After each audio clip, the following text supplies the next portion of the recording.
Vous avez 70% des personnes adultes à ce stade en France qui ont eu une première injection. 70%, ce n'est pas complètement neutre. C'est en train de monter très vite. Nous atteindrons très vite 75, puis 80%. D'ailleurs, nous allons rejoindre l'asymptote qu'on voit dans les enquêtes d'opinion sur les intentions des Français de se faire vacciner. Encore une fois, on peut passer la nuit, on peut même, si vous voulez, passer la semaine à se renvoyer la balle. Vous qui nous dites-nous qu'on peut vacciner tout le monde, et on vous dira oui pour le pass sanitaire.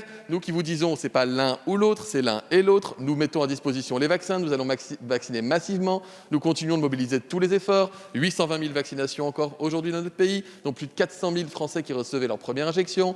Il en ira ainsi, et même crescendo dans les prochains jours. Donc ça, c'est en cours de fonctionnement.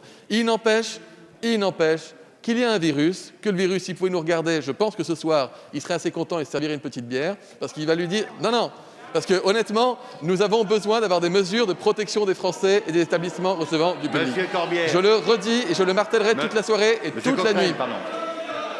Monsieur Ciotti, vous avez dit tout à l'heure qu'on avait changé d'avis. Vous avez... Bon.